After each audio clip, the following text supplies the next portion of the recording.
update. I just want to make an announcement that we have another meeting at 2:30, so just want to make sure we're done. Okay, Joe now? How much time do you need for the retirement meeting piece? Should be. That's scheduled for 2:30. Oh, that's so scheduled for 2:30. we have a whole 58 minutes. 58 minutes. Thank you for the opportunity to come before you today. I'm Paul Fisher, Treasurer of the Board of the Cumberland County Library System. On behalf of the Board, I'd like to come before you today, request your consideration and approval for a library tax millage rate increase for 2017, which if approved would be the first such increase in 13 years. We have three options for your consideration today that we put together. And in summary, each one of those would sustain and improve local library services. As we currently know them, certainly would focus on services for children, to provide new library materials for collection, improve our technology, and help us deliver these services with no further cuts to the operating budget and no further depletion of our reserves, which are getting to the point where they're either low, where we want them to be, or they won't be in existence. So Janelle's going to summarize from here those proposed scenarios. Okay.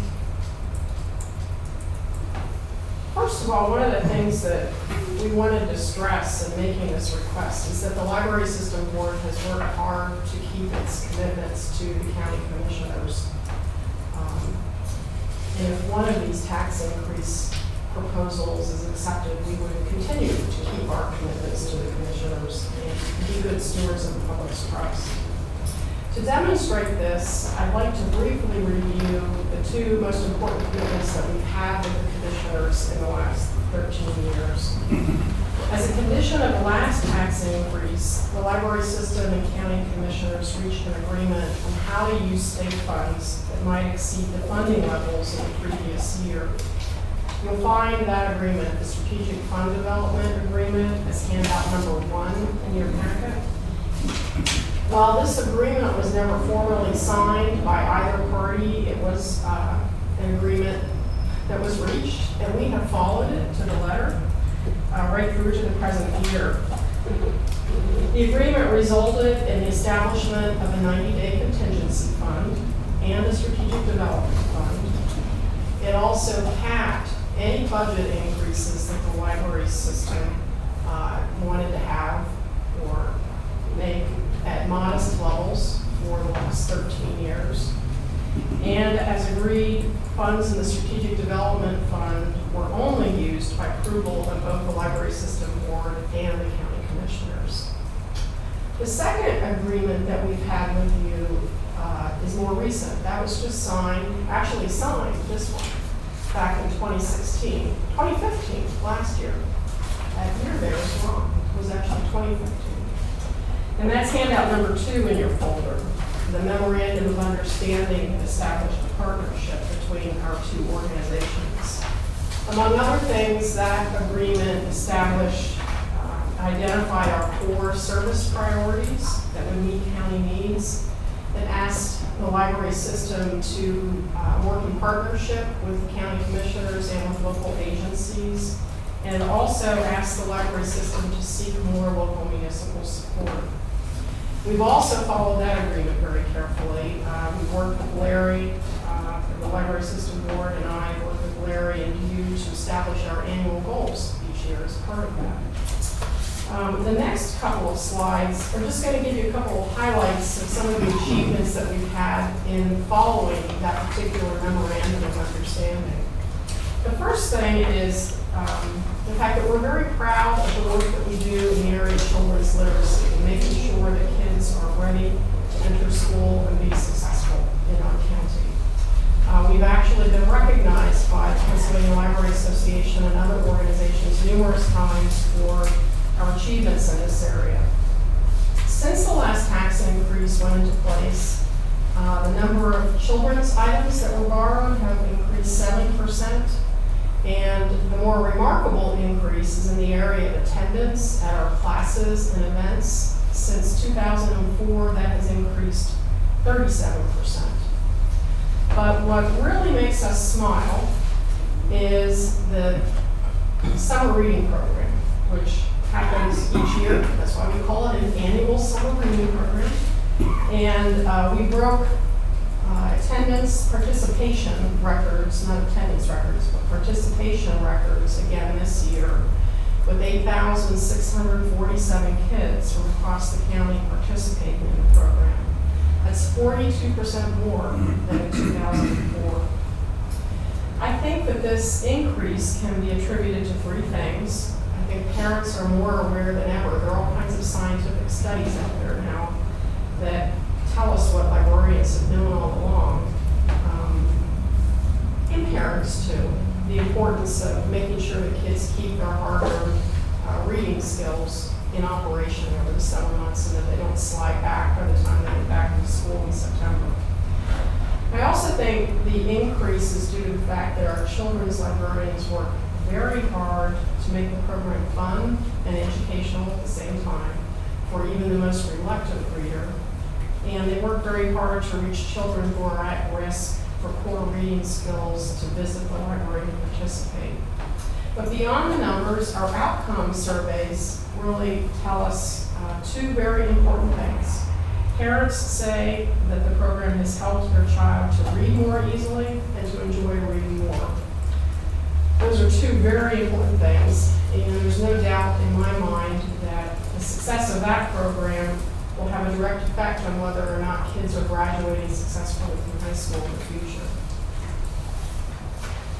The next program area that we work hard at is making sure that we bridge the digital divide for people who can't afford internet access, maybe don't have sufficient bandwidth at home to be able to do certain things, don't have bandwidth at all at home, maybe don't have a working computer. Whatever the reason is, we have a lot of people coming in to use our public computers. And during the recession, this became even more important as people worked to improve their educations, apply for jobs, or use the computers to obtain government services. That public computer use has never been higher. 21% increase since the last tax increase. Yes, sir? Is it safe to say that that number for 2015 could be even higher if you had more computers available? Yes. And we know that's true in many ways because when we look at the Wi-Fi use, Wi-Fi networks didn't exist in the libraries in 2004. Now each of our libraries has a Wi-Fi network. You can see how many people logged into the Wi-Fi network in 2015, more than what logged into our desktop computers. The Memorandum of Understanding also talks about the importance of partnerships. This slide highlights just a few of the many, many partnerships that each of our libraries has worked to form and the library system headquarters itself. This afternoon, I wanted to briefly highlight two of them. One partnership that was particularly important this last summer was with Project Share, Carlisle Area's local food bank, called the Summer Lunch and Learn Program. It provided hundreds of at-risk kids with a nutritious meal along with our summer reading program at those events. From Bosler Library, there was a location in Carlisle, and also down in Mount Holly Springs. Another partnership that I'd like to highlight is with the Hampton Township Recreation Center. This partnership has established a pickup and drop-off service for residents at the township building, along with regular programming for children at their summer day camp. About 200 kids participated in those summer day camp sessions. Another commitment in the MOU has been in the area of local government support. Janelle, Yes. before you move off of that, could you talk about the partnership with the county's senior centers and exactly what all is going on there? The partnership with the senior centers, our STAR program, Services to Adult Readers, has deposit collections in each of those senior centers so that seniors do not necessarily have to visit the library to borrow large print books. So there are large print books available right there in the facility for them to be able to use. Okay, all right, thank you. In 2015, each of our libraries approached each of our municipalities, local municipalities, for more funding. And we've already started making those asks for this year. And I'm really happy to report that we've had some remarkable successes. As you can see on the slide, local municipal support in Cumberland County increased 11% this year. And no one was more surprised than I as to where those funds mostly came from. They came from Western Cumberland County, the additional funds. If you look at handout number 3 in your folders, you'll see a list of all the municipalities, and you'll see that most of the gains came from 3 Western Cumberland County townships. North Newton increased its support for the John Graham Library from $1,500 to $2,000. Hopewell increased its support for the Shippensburg Library from $1,000 to $10,000. And Shippensburg Township increased its support for the Shippensburg Library from $1,000 to $6,000. And what's even more remarkable there is that the township supervisors instituted that increase as a result of a special library tax that they have created for their municipality that is taxing their citizens in addition to the county-wide library tax. So to summarize Which these municipality now? Southampton Township? No, Shippensburg Township. Shippensburg Township, okay, Mhm. all right, thank you. I was on another. So to summarize these observations about the library system's commitments to you, I believe that you can agree we worked hard and have shown every indication that we will continue to work hard to keep our commitments to you and the citizens of the county.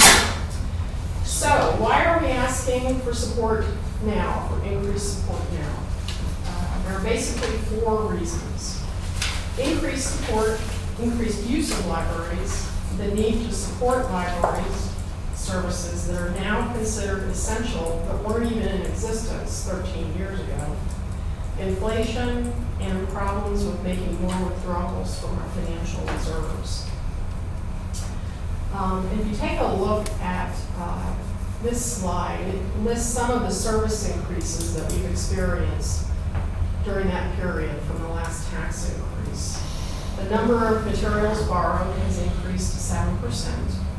This number probably would be even higher if we've been able to continue purchasing the same amount of materials that we were before others were cut in 2008. Hi, Eric. You've missed my glowing oratory. I'm sure I'll get it. Visits to the libraries have not increased quite as much, only 1%. However, given the growth in circulation and in our class attendance, this lower percentage increase is probably due to, in part, to the numbers of people who are actually using our services from home, either downloading ebooks, making requests that they might have done, travel to the library to do, and then travel again to pick up something later on. But nevertheless, it's only been 1% since 2004. I already mentioned that growth in public computer use has been huge. Public internet computer use has increased to 21%. The Wi-Fi use even more so. And again, another indicator of use, class and event attendance increased quite a lot. You saw earlier that children's attendance increased, I think it was 37%, but overall attendance between kids and adults, it increased 65% since 2004. Another reason for our library tax increase request is the fact that library services have changed quite a bit in the last 13 years. Just like any industry, things have really been changing quickly and rapidly. In 2004, there were only about 75,000 website visits. Now there are over 1 million. And that may not seem like an important statistic, but it is when you consider that the visits usually include some type of activity behind it that library staff have to support. For example, that number, that 1 million number, doesn't include the number of searches that are made in our library catalog. And that number has skyrocketed, as has the number of online requests for materials. People are sitting in their homes or their offices or their schools or wherever they are and are requesting stuff all the time. In 2004, there were only 37,000 online requests for materials. Last year, there were 344, almost 345,000 requests. What's important to know about that is those are 344,000 items that our staff have to go to the shelves to retrieve for people to pick up later in the day. So that's a lot of more staff support that is needed for that particular online activity. E-books and e-audiobooks. They were around 13 years ago, but not really in common use. Now, we have them, the public uses them all the time. More than 100,000 of these popular but very expensive items were loaned last year. A third reason we are seeking your support for a tax increase is inflation. In the past 13 years, the cost of living has increased 27%. And since most of our expenses are for human resources, and we all know that the costs in that area have been increasing at rates that are far faster, far higher than the CPI, we believe our costs have increased quite a bit too.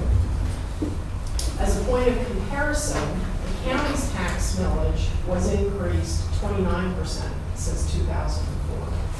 And that's not inflation, that's actual tax increases over the 13 years. And finally, one of the biggest reasons we are requesting your support is because of fiscal problems, fiscal financial difficulties that we want to prevent before they occur. This next slide, to understand our financial health, we really need to understand the reserve funds that we have on hand. There are 4 primary reserve funds. You can see each of them listed up there along with their purpose and the recommended minimum balance. That's not what we have in them right now, it's what the recommended minimum balance is. First, the 90-day contingency fund is to be used for unexpected expenses. Or, as we discovered late last year during the state budget impasse, this fund, plus the funds in the Strategic Development Fund, would have been needed to get through the first 3 months of this year. Our state aid payments are typically made, they are made in January unless they have a state budget impasse. And usually the county is able to advance library tax payments to us for the first 3 months of the year until April comes along and taxes are actually paid. So without the county having the ability, because of the state budget impasse, to advance us those funds, we would have needed both of those funds to make up for the loss, the delay of the state aid payment and the 3 months of county tax payments. Back to the 90-day contingency fund, that minimum fund balance is based on 90 days of expenses. And that's a very typical recommendation from the Government Finance Officers Association.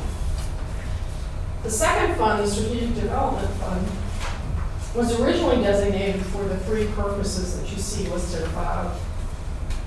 However, since being established, its only use has been to cover the library system's current operating deficit that has occurred since 2009 on an annual basis.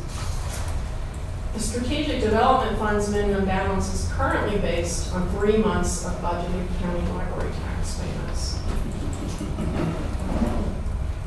The Technology Fund is used for major technology upgrades, or higher than average technology expenses.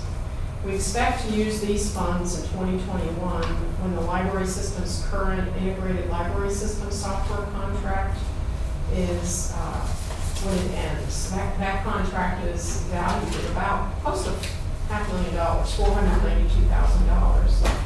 And it will be either renewed or bid out again, but having that $100,000 on hand will give us a lot more maneuverability in negotiating more favorable pricing. And finally, the unassigned fund is used for operational cash flow purposes. This slide gives you a snapshot of the fund balance history over the last 5 years. You can see the declines in the total fund balance down at the bottom, 9% in 2012, and so on across the board. In total, the fund balance has declined 23% from 2011 to 2015. This was caused by 2 primary factors.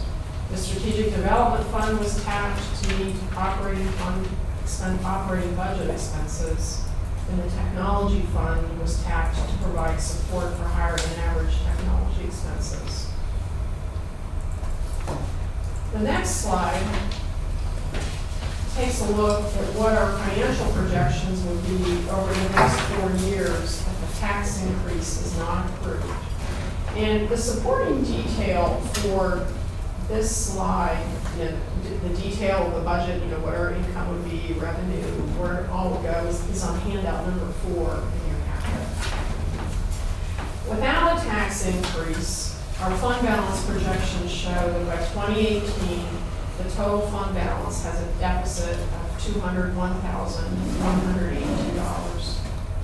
Further, without a tax increase, the library system, strategic development, and technology funds would be completely depleted for operational expenses by the year 2020. We can't let that happen. Both of these funds are needed. As I mentioned before, the technology fund is needed to help finance a new integrated library system software contract, and the strategic development fund is needed to help cover expenses when state budget cuts or impasses occur. Jim, now, can I ask a question? Yes, sir. The recommended total ending fund balance, how is that derived? That was based on the total. The reason why it changes from 2016 to 2020 is because the 90-day contingency fund, the amount that's needed to fund the contingency fund, changes from year to year because the expenses change each year. And the strategic development fund would have been part, we wanted to keep that at $821,199. So that's a big part of that $1 million deficit. Doesn't answer my question. So the How total, do you determine that number? it's merely an aggregate of the components on the previous slide that had their criteria attached to them. So the criteria for the 90-day contingency fund is that criteria. The criteria for the strategic development fund is that, and then this total is the aggregate. So if you go back to your, I think 2 slides. Can you go back to? Yeah. So where do those numbers come from? Well, the 90-day contingency fund, the minimum fund balance that's needed is based on 90 days of expenses. So you can see how that has evolved over time. Right.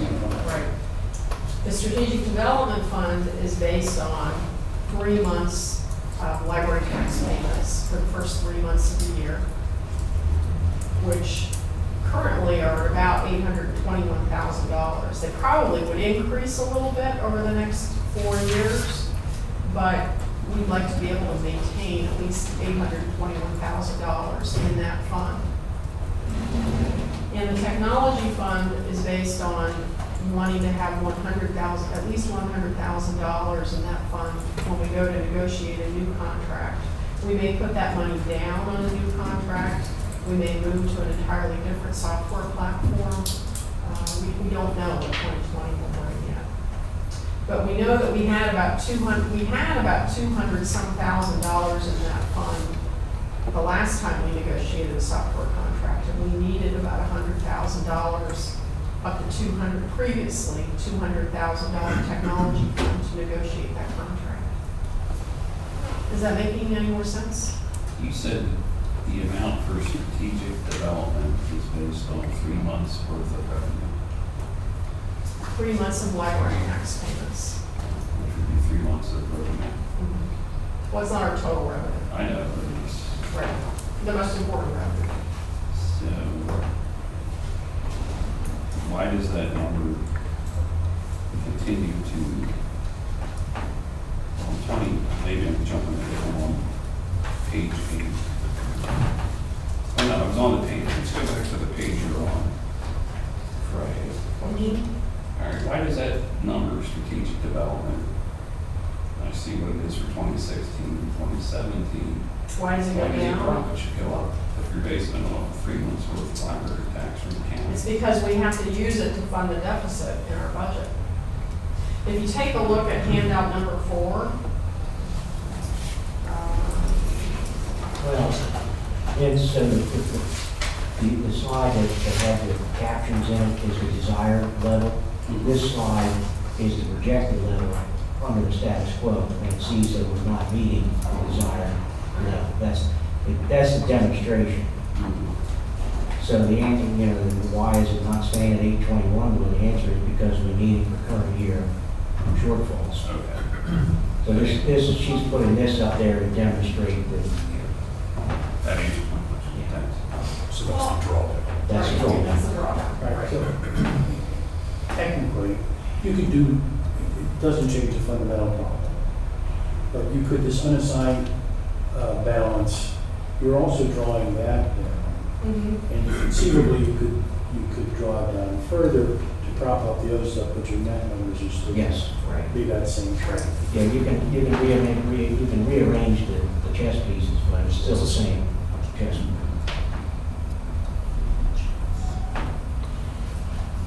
Or the Titanic cruise ship. I'm not sure which metaphor it That's is. same, be careful. All right. We don't want to sing. So, this is the reason why we're here today. There's 4 reasons to ask for your support for an increase in the library tax. We have 3 options for you to consider. And the financial impact of each, we tried to line up so you can get a little snapshot comparison on this slide. Option 1 proposes a library tax increase of $886,374. This increases library service support 26.5%. The library tax millage would increase from 0.143 to 0.181, making a combined county and library tax millage 2.414. That assumes that there's no change in the county's tax millage. This would be an increase of $6.75 for the average household whose home is assessed at $177,700. And to summarize, option 1 proposes an overall increase of 1.63% in the combined county and library tax millage. Yes, sir. Just a time check here. We're at a half an hour and we got a hard stop at 2:30. Would it be, I think we're gonna have to come back for a second session. Could it be possible to finish the presentation within the next 10 or 15 to at least, because there's, I think the big stuff is coming. I think you can read through this stuff here. Yeah, we have. And then what each option supports, option 3 is basically the base level request. Everything that's in option 3 is also in option 2, and everything that's in option 2 is also in option 1. The first thing that any of these options would do would be to eliminate strategic development fund use. We would be able to hold that balance funds at $821,000. The next thing that we'd like to be able to do is increase local library service support 14%. That's the money that is allocated to our libraries to provide services to the public. These funds would allow our libraries to fund operating deficits that currently exist at 4 of our 7 libraries, add operating hours, purchase more library materials, give staff more time for partnerships and outreach activities, plus provide time to allow staff to provide help to the public with technology questions. It would also address Shippensburg Library's increased operating costs as a result of its current renovation and expansion. But just quick on that, Janelle. Is that 14%, is that given with any conditions, requirements, guidelines, or is it for libraries to use as they see most fit? Each library has gone through its own local planning process, and they've identified what they would need those funds for. Okay, thank you. All 3 options would improve our Wi-Fi bandwidth and capacity. Obviously, we're not meeting the needs. We have a lot of people turned away from our Wi-Fi networks right now because we don't have enough capacity. We also have people requesting printing on our Wi-Fi networks. And there's new software out there that would allow us to monitor that. You know, people could download an app, it would be tied with their library card. They would send a print job to the printer, and we would know that they owe us, however much money they owe us for the print job. The other thing that all 3 options would do would be to hire a technology consultant to help us evaluate our technology services and what needs might lie there. It would also set aside some funds for a future technology project based on whatever the consultant's recommendations are. We have a lot of questions about the most effective use of laptops, mobile devices, whether RFID is a good project to invest our money in.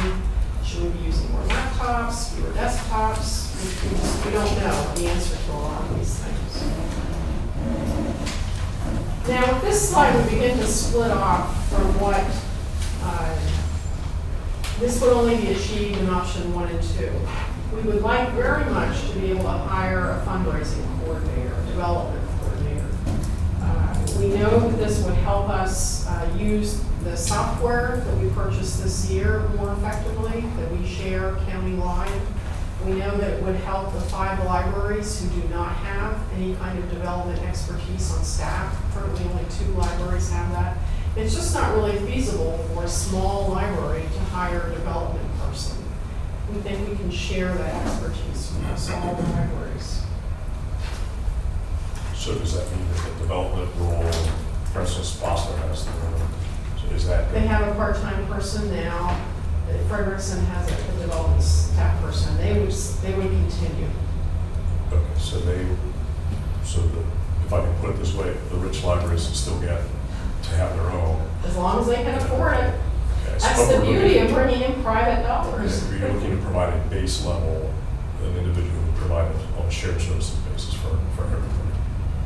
Well, that would be provided because of the use of our shared development software. Currently, all libraries except for 1, Frederickson would use that software. So fundraising professional you're talking, who are they serving?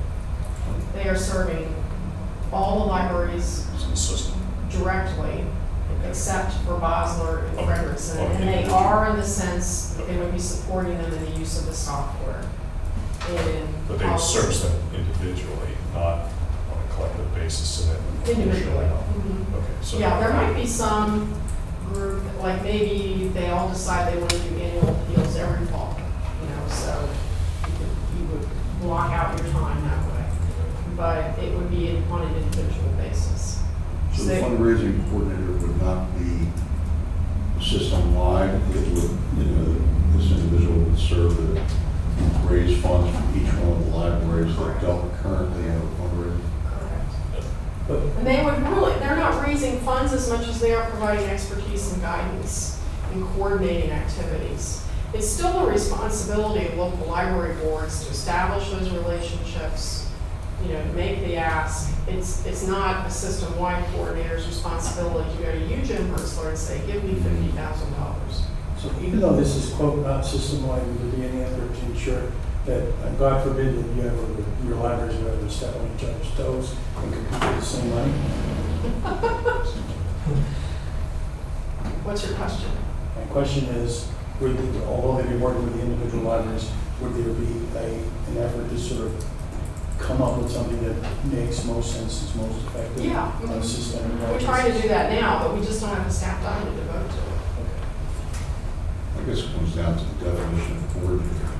And then nails that. Well, I can go into more depth, but I don't have much time. But we can, it's one area we can discuss with. So conceptually, it would be like currently the system headquarters provides IT support for the local libraries. Nobody has an IT expert on staff. That's staffed at the system-wide level, and it's utilized across the board because we can afford it for 7, which we couldn't afford for 1. I'm envisioning this would be conceptually the same kind of thing. We've got manpower, we've got a person sitting at the headquarters office that would be made available to work individually with the library on a project or on a goal. You know, help them get organized, get focused. They would get their own volunteers in place to solicit funds, etc. But how do we do it? What do we do? What are some ideas? How do we put a dinner together? How do we put a golf outing together? How do we put a mailing together? That type of thing. Options 1 and 2 would also give us the ability to upgrade our staff circulation stations. This upgrade will allow our libraries to accept credit card payments at each circulation station that meet the current payment card industry standards for data security. And they would also make our staff more efficient by eliminating redundant tasks. Currently, when somebody pays something at the desk, it's entered into the software, then they have to go to a separate cash drawer, write it down on a paper receipt, the same thing, and then hand it to the person. This would eliminate that because if you're standing there, you enter it once in the software, print out the receipt. It would all be done right there. It would also improve our financial accountability for cash receipts. Currently, libraries have a common cash drawer that everybody shares, all the different circulation workstations. It's very much a cash economy right now, and it would be very easy for mistakes to happen, for theft to occur. It'd be very easy for the library to think theft is occurring and accuse somebody, but maybe that's not accurate. So this would allow us to print out auditable reports, cash reports each day that would show exactly what you started with and exactly what you should end up with. No more paper receipts. And it also would improve customer convenience. Now we get to what just option 1 would provide to us. This would give us the ability to increase our service and capacity at our self-service check stations. Currently, about 25% of our checkout activity is performed at 12 self-check stations. We think this number could be a lot higher if we had more stations and if they each could accept credit card payments. Right now, if somebody comes up to a self-check station and they try to check things out and they have a balance that's due, they then have to stop, move over to a staffed workstation, and repeat the whole process all over again so they can pay off their balance. We think we're probably missing out on a lot of balances being paid that are due because people don't move over to pay when they would have if the staff person had confronted them. Or if they had the convenience and they didn't want to waste more time of just being able to pay right at the self-check station. So we would use a portion of the funds to upgrade the self-check stations so they can accept credit cards and also add up to 8 new self-check stations at libraries that currently don't have them. Option 1 would also allow us to purchase new literacy technology that's available for preschoolers.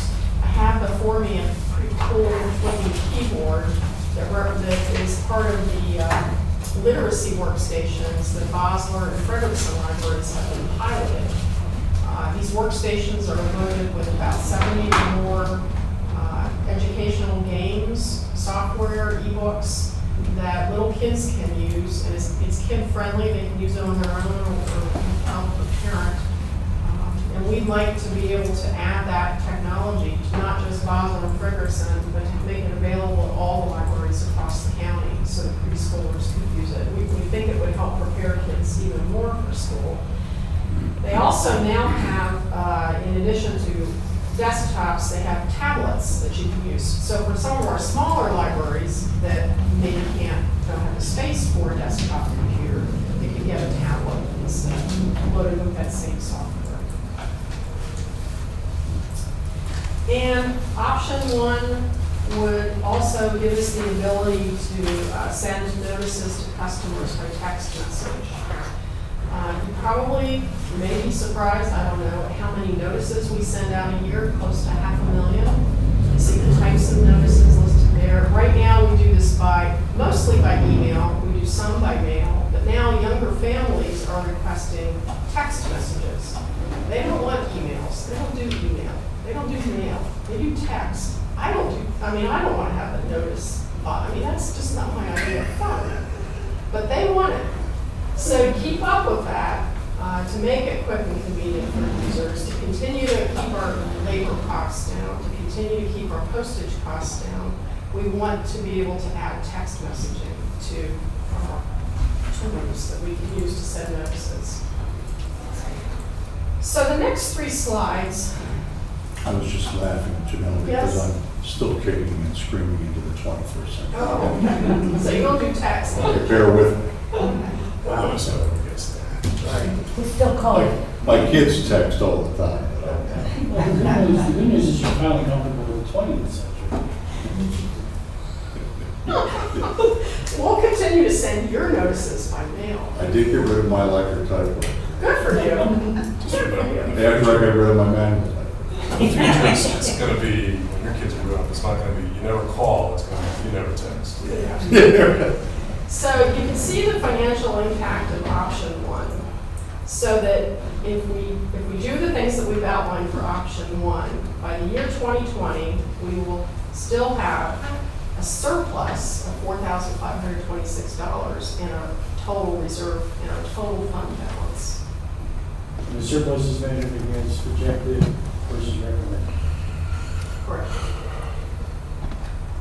Option 2, we end up with a little bit more as a surplus, $14,903. And option 3, $58,065.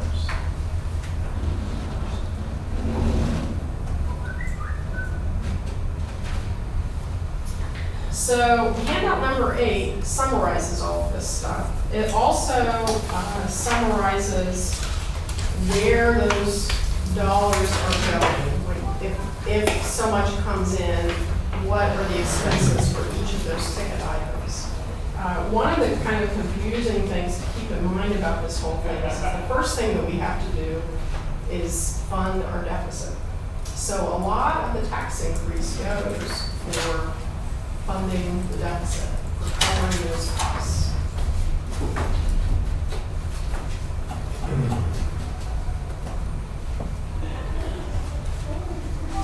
Do you have any questions? I think we're gonna, well, we can certainly ask questions, but we're gonna have to meet again. This is a lot of material, a lot of good information. I have a lot of questions that I know we covered today. I don't know about Jim or Mary. You guys, I agree with that. There's a lot to digest. We're going to have a million questions, so we might as well move along, have that opportunity to digest it first. guys do want to ask a question or two, please feel free. Well, relative to understand, so you're talking range, when you talk about these, Go ahead. oh, Sorry, Jim. when you talk about these, the suggested increases, you're saying that the average household, and that's based on the average assessed value of certain homes. So you're suggesting a tax increase of $5.51 to $6.75 additional annually for the average home. Correct. Correct. I just wanted to make sure that we understood that was annual. It is. Yeah, I do think that we're going to have to wade through all of this and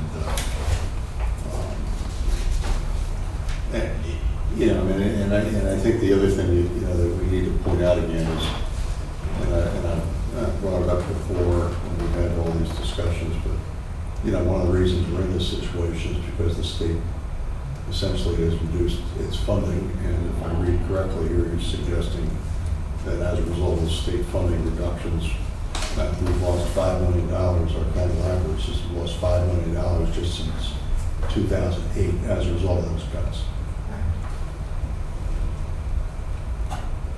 Janelle, just a general question, and I don't expect you to give me an exact number, but do you have a feel about any fees that are overdue and how much is outstanding or should be collected? Off the top of my head, I don't know. I could get that information for I mean, you. is it like a big number? It's a big number, and we actually use a collection agency. We've used a collection agency for the last 10 years or more. Has it been the same collection? It has been, but the problem, we've run into a problem just this year. Collection, the laws that govern whether or not we can be listed on a credit report, bad debt on a credit report, changed with regard to libraries just this June of 2016. So the leverage that a collection agency has is very limited.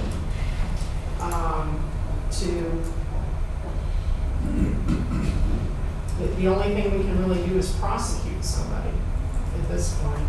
And collection agencies typically, the collection agencies that libraries work with typically don't prosecute. Up until now, they have been listing people on, reporting bad debt on credit reports. But legally, we're not permitted to do that anymore. So just this week, we actually had a meeting with the collection agency that we used during this time. And I don't know the outcome, but what that means. I think the point is that I could hear maybe that we see now in about 3 or 4 other departments that are involved in collections and accounts receivable of some sort, that we have had collection agencies in place for a long, long time. We've gotten very, very comfortable and don't produce good results. Mm-hmm. And what we're seeing now in other departments is a re-examination of that, putting things out for bid, et cetera, et cetera. Understanding that different circumstances provide different amounts of leverage. Understood, but within whatever, a lot of people will willingly pay stuff because that's just the way they are. You don't have to threaten them with a bad credit report, et cetera. Mm-hmm. The question is your agency and anybody else's agency doing everything they can? Those are good questions, and we're asking them right now. We have seen the amount of debt reduced since using a collection agency. Unfortunately, in the library world, there aren't a lot of collection agencies that interface with the software that we use to minimize the staff work that would go into referring accounts to a collection agency. So if we were to start prosecuting people again, we probably would have to have a staff person at it to be able to address that. If you can provide that number. Sure. I did have one question if I could. We've broached this before, but one of the issues with respect to state funding has been the significant reduction in the funding of the statewide reimbursement Elimination. program, which you know, there are pages and pages of state regulations that you have to follow, and all because we received some funding, significantly less than we had previously from the state. And the purpose of that is that no matter where somebody lives, whether they live in this county or some other county, they should be able to go to the public library and, you know, utilize the facilities that it's supposed to be paid for by the state. And it's not being paid for by the state. But along those lines, I just want to question one of the data here because of the technology. You said that in 2015, for example, there had been online requests for materials totaling 344,678, where our librarians have to go and retrieve items from those 344,678. Do we know how many of those folks actually live in Cumberland County? Not off the top of my head, but Okay. I would just be curious because of technology, you know, people don't pay attention to municipal boundaries and or county boundaries as much. And I'm just wondering, again, this is a concern that we have, I think, you know, moving forward with respect to trying to encourage our state lawmakers to adequately fund the libraries. I think it's time to deploy the drones in Fairview Township in Durham County. I'm not in favor of drones. well, we have a fair number of people that, you know, work in Harrisburg, live in Cumberland County that use the Dauphin County Library System, so. Well, I know it could go, I'm sure it could go both ways. I'm just curious now because it's not so much necessarily that the folks who live within a certain radius of the library are the primary users. If you're essentially accessing materials online, I'm just raising the question. Oh, they're not accessing the materials, they're placing a request. Placing a request for They're materials. saying, I want that book, I want that whatever. And they will pick it up at And then that. they will pick it up local at that library. Okay. How many of them, we don't know how many of those are coming It's from outside. probably relative, it's probably in direct proportion to the amount of circulation that comes from outside the county. Yeah. Consistent with the overall Yeah. usage. And I there, wouldn't you see did those have a people. percentage, I think, of one. Yeah, I could get that for you, I don't know it off the top of my head. Hey, why don't we do this? First of all, folks, thank you for presenting this. This is great information. I think everyone in this room appreciates what an incredible library system Cumberland County has. It's a jewel to our county. I'm going to just suggest that Gary and Jim and I forward as many questions as we can to Larry, and we can combine them, send them to you prior to the next time we get together, which I think will be relatively soon. That way you have them, at least most of them. If that's okay with you guys. That's fine. And then we'll just make efficient use of our time. I would not be opposed to having another session either, because I think, you know, just having the interaction among ourselves is important. Can I make three really quick comments? Please. Okay. Number one, we spent a lot of time and effort on the MOU. I think you guys have done a good job meeting your end of the obligation. You have the data to prove it. It's the beginning of a good trend. That's number one. Number two, I think some of the investments that you're looking to make in the different proposals are pretty savvy, looking at automation, simplifying, can I say, ass backwards, old-fashioned processes to make it more efficient so that you don't have to keep adding staff, which is, again, your big cost driver. Number three, I'm going to plagiarize from Commissioner Eichelberger. I think, and this is my opinion, it's not the opinion of the Board of Commissioners, I think you guys have earned some relief. The big question, which maybe we can use to frame our ongoing discussion is, what's the difference between maintaining your solvency versus the strategic vision that we all talked about in building the library for the future? Clearly, you can't do one. I mean, you can think about the future, but if you're insolvent, you're not a player anymore. But in looking beyond what's been accomplished, which is considerable so far, I think one of the things, in addition to the specific questions that people might have, is strategically, how do we take this admittedly a very good start and get the solvency issue addressed, and how do we really plot our way for the next 5 to 10 years? I still go back to that great session we had down in Shippensburg on the Library of the Future, and I mean, I think it was great stuff and threw down a great challenge to all of us, you guys, from like how to do it and counting on more about the finance. But ultimately, I think, and if you don't like that, blame Michael Berger, because I'm putting you So, but I know what you're talking about. every once in a while, he comes up with a gem, so I want to do it. Well, I think one of the things that has us most concerned is the insolvency, but it's being able to predict what that next thing is going to be, that we're going to be expected to do. And that's the hardest trick here, is being able to know, to allow yourself enough resources and enough maneuverability to be able to do whatever that thing is in 4 years, or in 5 years, or 3 years, or 2. You know, you just don't know. You just don't exactly know. Can I ask one question here? I just want to get some clarification because this phrase was used several times. Could you just summarize for me exactly? You made a reference to the fact the increase is, your words, I believe, funding the deficit. Could you kind of summarize that for me? So, We've been pulling money out of our strategic development fund to cover an operating deficit each year. That has ranged anywhere from $300-some thousand to less. Looking at what those deficits have been over the last 5 years, the average amount has been around $245,000. So roughly $245,000 to $300,000 of whatever, say you go for the $886,000 tax increase.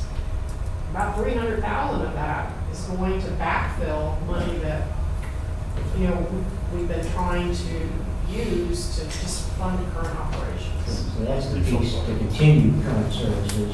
The other piece is to enhance and improve the current services. So the amount of money that's available to improve and enhance services is not quite as big as you think it is at first blush. It's not unlike our own budget situation. We have a certain 100-day reserve target. They just have it, and I think if you scratch your eyes, you can see the same thing. You just have it spread out on different accounts, different things. But it's the same concept. You need a cushion to cover your day-to-day expenses, unexpected stuff, and weird crap that can happen in the state. But it's the same. Thank you for your attention and your questions. We'll get together again very soon. As before. Okay, thanks a lot. We'll be shut down. Okay.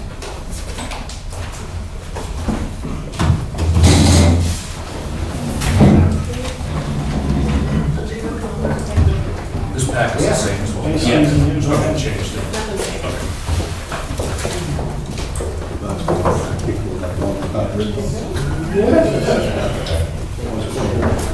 Yeah, great. Thank you for coming. Good seeing you. See you all. No, they're not. Oh, they're not. It's not paying more money. Oh, okay. They're just for It me. does, because that's the amount of money that you need to fund it. You're not spending as much Okay. money. We just weren't sure. You don't have enough money to do To anything do the else. other stuff, I got you. Yeah, I got it. I think. So we're just.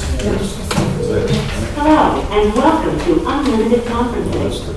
Please enter your PIN, followed by the pound sign. Thank you. After the tone, please state your name, followed by the pound sign. This is Vince. You will now be placed into conference.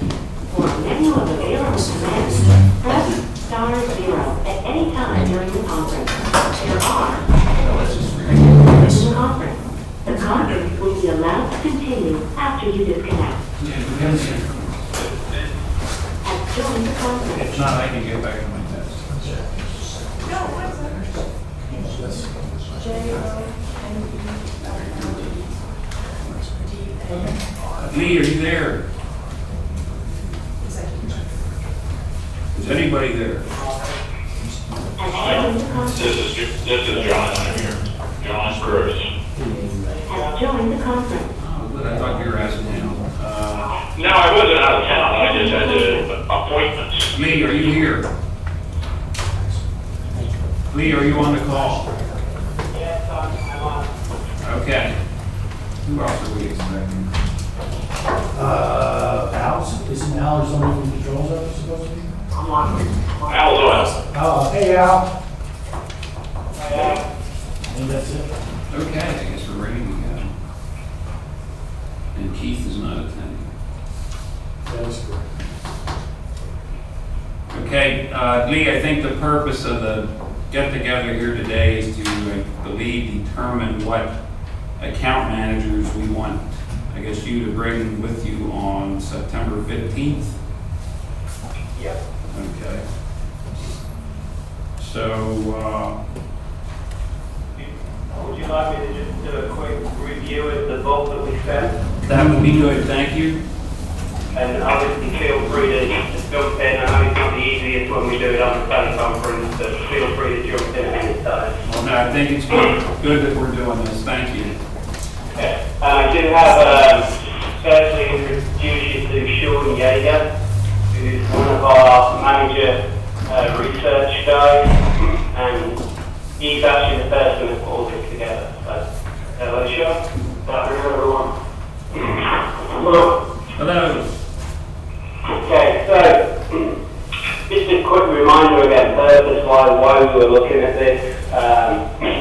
You know, for the past 2 or 3 years, really, we've been kind of encouraging you to try and diversify a little bit away from CS McKee on the equity side, just because you have such a large allocation there with a manager that has a pretty concentrated portfolio. And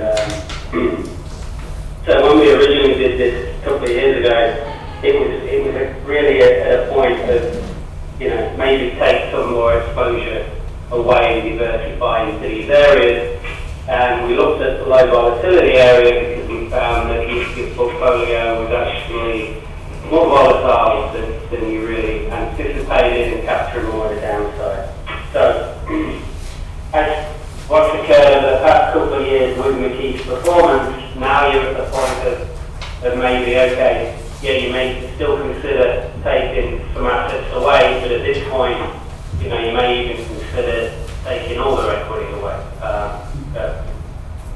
So, with that in mind, and also the fact that from the asset liability study, you, just like every other county, municipal fund out there, is looking at ways of how can they achieve a sim rate of returns, or at least increase your probability of making the return over the next 10 years.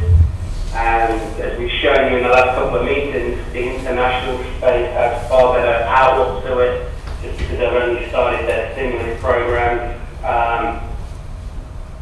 You know, there was discussion of possibly increasing international, so that's why we're looking at global funds here as well. Having said that, on page 2 you can see we put for 3 global funds, 3 domestic funds. Obviously, there was a 4th global fund, but we put that out, which was the MFS low vol fund. Because of your history with MFS, I know it was back in the end of the 90s when they had their issues, but can understand if you still have some fear of doing that. So we've replaced that with the Vanguard multi-managed global equity. So we start in the global space, just a quick summary on page 5 of the 3 approaches. And Sean may jump in here if you want to add any other colour. Acadian is a firm that several counties have use over the years. In this all country managed volatility equity, it is different to normal active management type of approach. They have a huge universe. They start with quantitative, and they are really looking in the lowest volatile stocks, and they make a portfolio out of the lowest volatile stocks. So it could look quite different over time to just a broad market index. So obviously you'll see in subsequent pages, big overweight to like staples and blue chip type names. Just have a good exposure to smaller cap stocks as well. But having said that, it's by far the most conservative out there. I think the downside capture is only about 60-65%.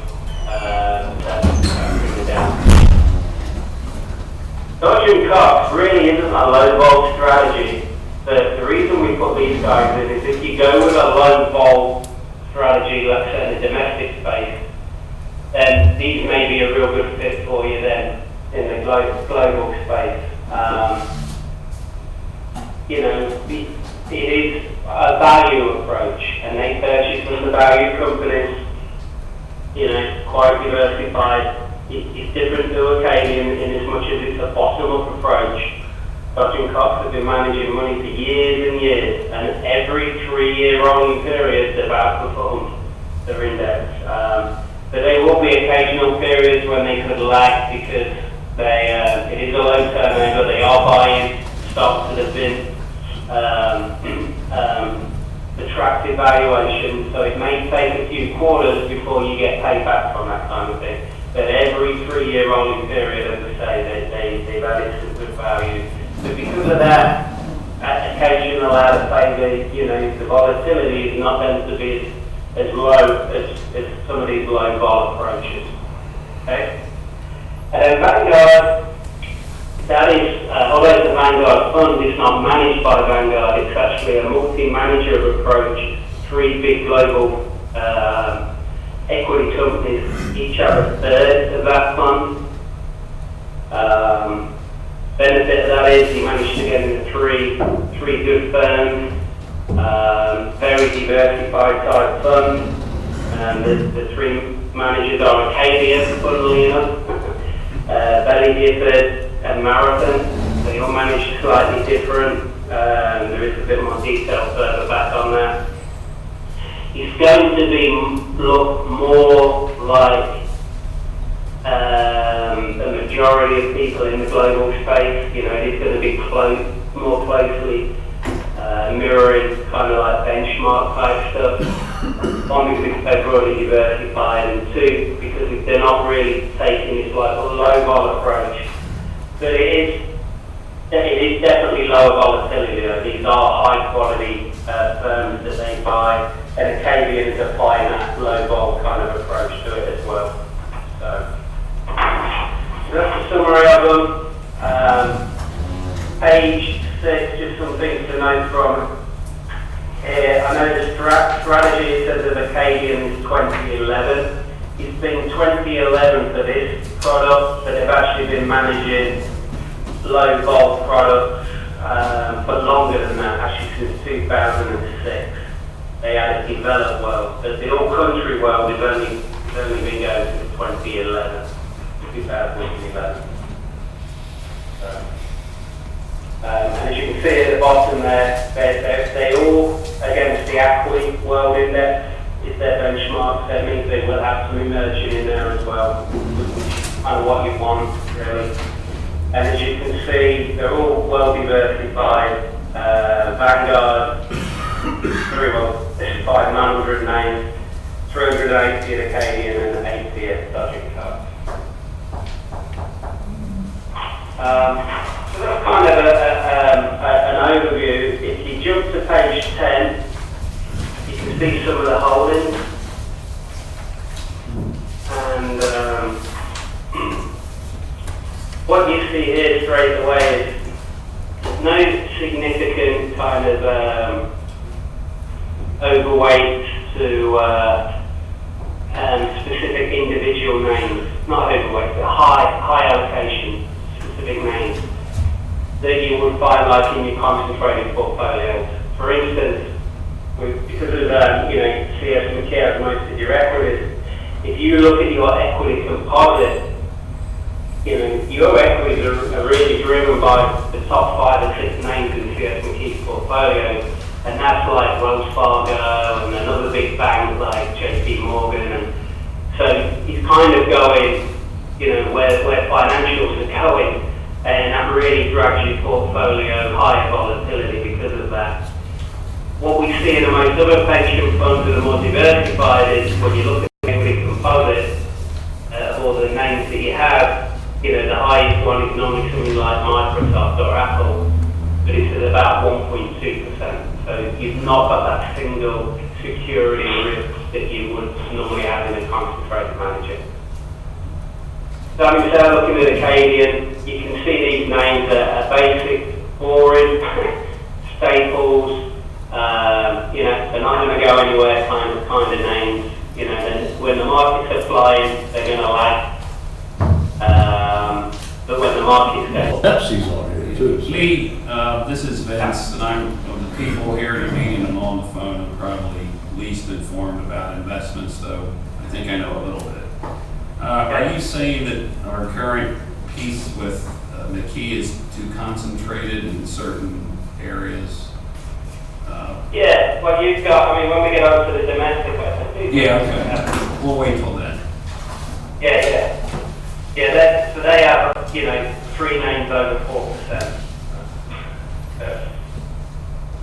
So page 11 just shows you some of the regional distribution, fairly similar to industries.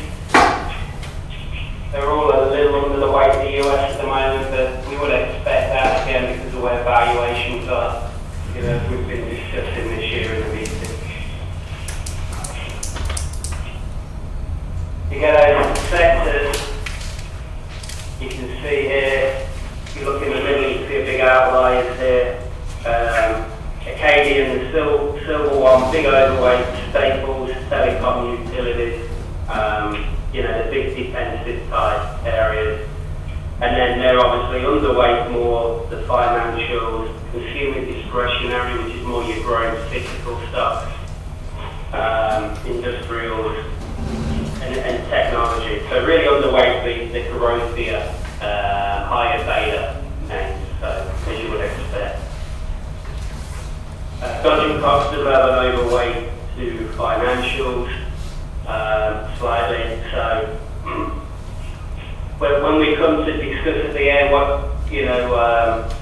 you look at what manager to bring in, it may depend somewhat on what you want to do with McKee. For instance, if you were just going to leave McKee as it was, you wouldn't add a dodging cost, for instance, because you wouldn't want another manager that is overweight the financial type area, and which you find in a value type manager anyway.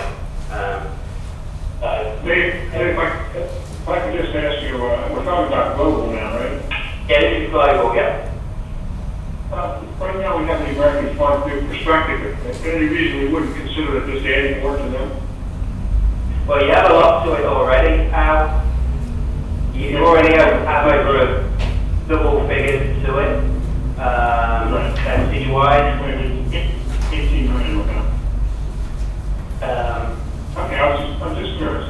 Yeah. We again, it depends. I think after you've had discussions with the managers you bring in, and we can look at several options.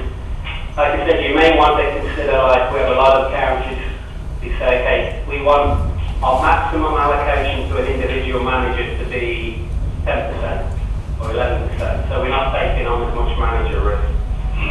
With new perspective there right now, you're getting your growth from that. That's why these managers are more value-based. Okay. Lee, one question if I could, since you mentioned that.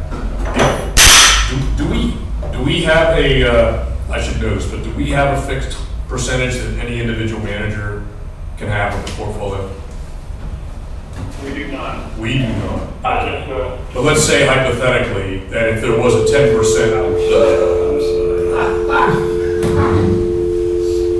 actually, I think he hung up. No, Vince was. Allocation.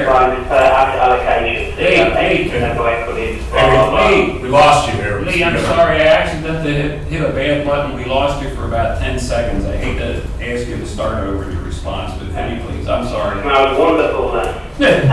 You were great. I was just saying that you have specific allocations to the asset classes, like domestic equity, international equity, and fixed income. Your managers, you have allocated specific assets to each of those managers, but there's not individual like targets or ranges to those managers. Okay.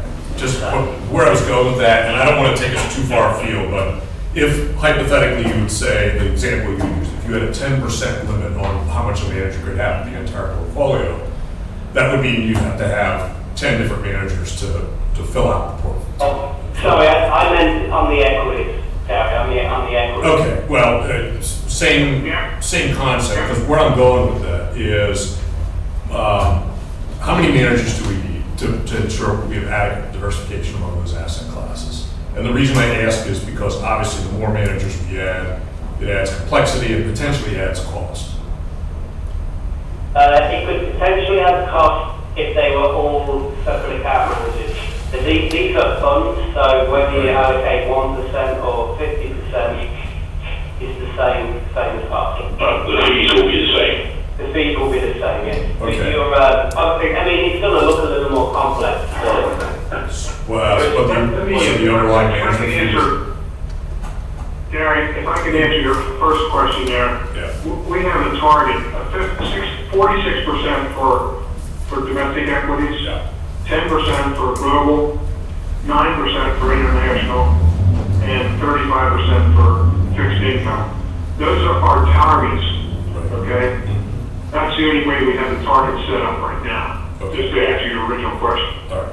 So there's very few constraints. So we're talking about changing the global and international maybe a little bit, and that's something we can talk about in our next meeting, but that's, we have to change those targets around for our fund to be where we want it to be. Okay. That's why we're bringing in these different managers, deciding what would be best. Okay, guys, we have another meeting at 3. We have about 10 minutes left, so if we can maybe get to deciding who we want to come in here, that would be great. To be honest with you, Vince, I don't think we can make a decision. We can, each of us tell Al who we think, but this isn't a scheduled meeting and public meeting, so I don't think we can vote. Now, we can come up with a consensus, and that's what our attorney said we can do. So that's what we will do today. That's We'll right. come up with a consensus. Yeah. If I would, I'd like to just go back to domestic a minute and suggest that Twin is the one that's a regular manager, and Vanguard's a mutual fund, right? Yeah, Vanguard's the mutual fund. Twin is would run a separate account for you. Yeah. Right. So those two, I think, make sense from my standpoint for global, just to hear what they have and then look into it a little bit. As far as the global, I'm okay with Vanguard, I think, but you guys decide what you want to do there. We can kind of another. Yeah, I'm fine with the Vanguard as well. There's a global. Yeah. Quick I would question. say if you're interested in Twin on the domestic side, then I would probably lean more towards Vanguard and Dodge and Cup on the global side, rather than Acadian. Else you could have too much in the local area, you know what I mean? Lee, question on the Vanguard. You said that's essentially a composite of 3 funds, and Vanguard essentially, cobbles them together. You got it, yeah. It's a manager, it's a 3 managers, Okay, multi-manager fund. real quick question. Does Vanguard set do they have a flexibility in setting the allocation on that, or is it just everybody gets a third and they rebalance from time to time? Yeah, they do. Vanguard do have a group that manages the allocation to them. All right. As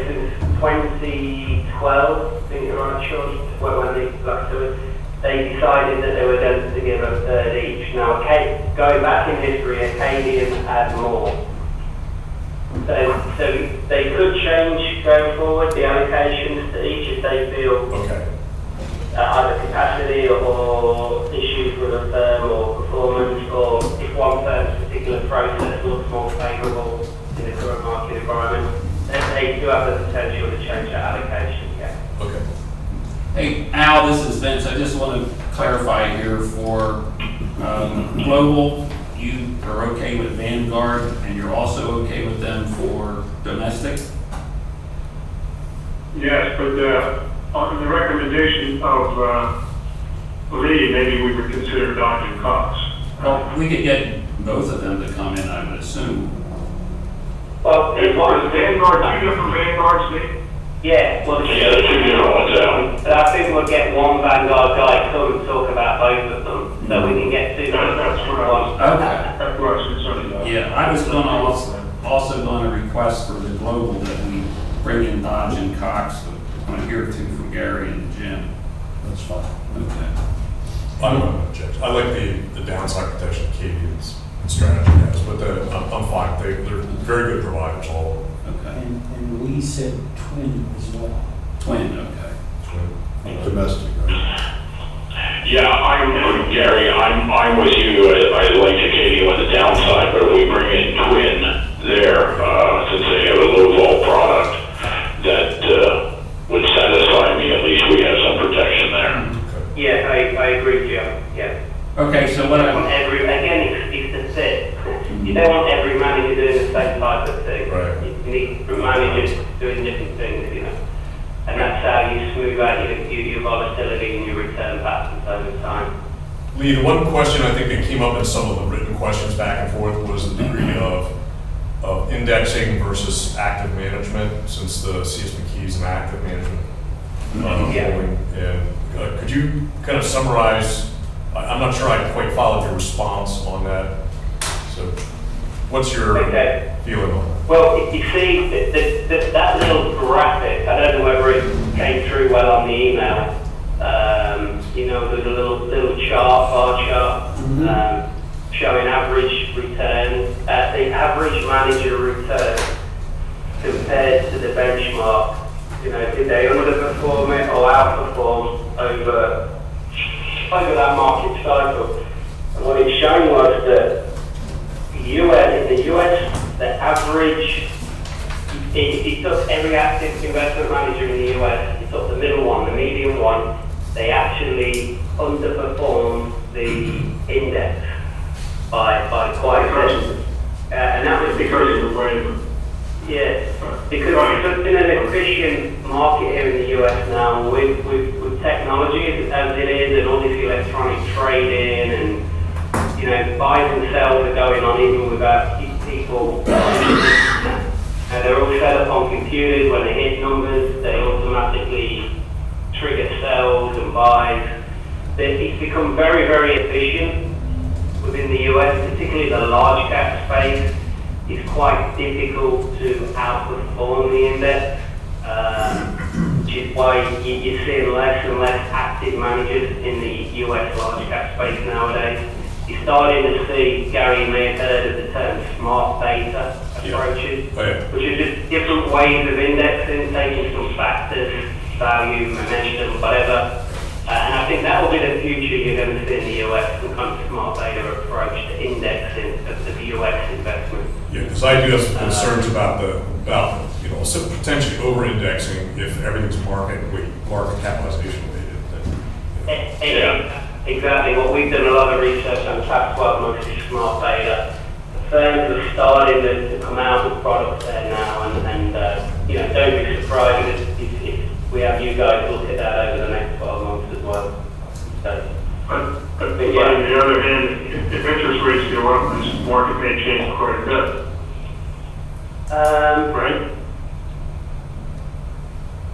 I don't know. On the fixed side, yeah. On the equity side, I know I did send that update to what the PEs were, and obviously in the past 12 months, there's been quite a bit of money that's gone into the higher dividend paying ones, and you can see that in the returns over the past 1 year. If you see over the 5 years, that those higher dividend paying companies that really lag still. And when you look at PEs, you know, if I look at Twin's PE ratio compared to the S&P, it's lower. You know? Right. Yeah. Well, we probably don't have time to go into that now. This is what we'll be discussing on the 15th. I know they have another meeting to go to. I didn't want to bog it down. Oh, yeah, sure, yeah.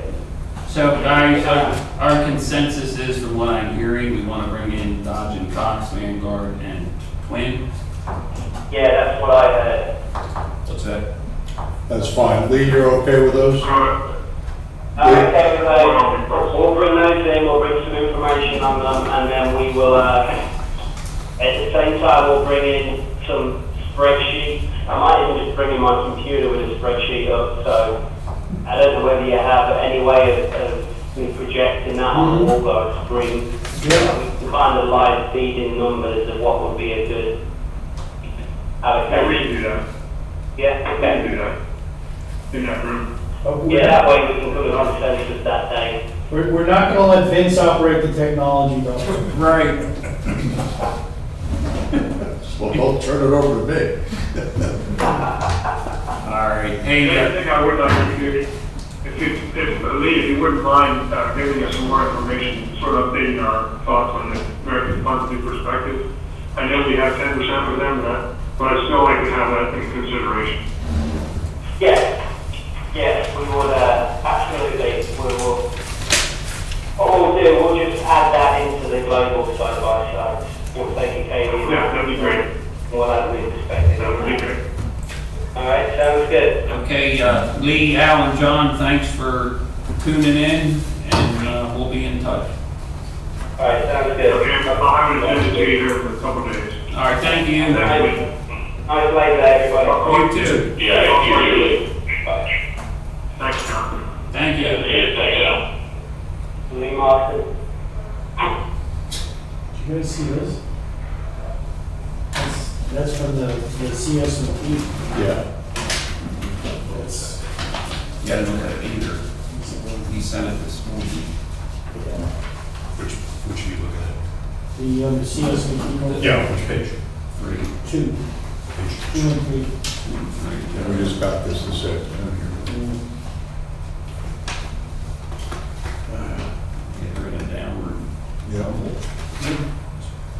Well, he mentioned too that a number of other counties are switching. Oh, Beautiful. Yeah. yeah, what's his name? Stucky. Dennis, Yeah, said that they wanted videos. to, yeah. that's the one. All right. But essentially, we're looking at here, once we do this, we're looking at increasing our international allocations. That's what we're Our global, I think. global, So- international. Possibly some, that discussion still. Yeah. that's- All right, so, yeah, right, that's right. We're talking global, so that we're not just looking at foreign markets here. We're Right. looking at- They'll move with the numbers. Okay. The allocations could change. All right, so we'll hear what these folks have to say on the 15th. So we have an executive session coming up, so thank you.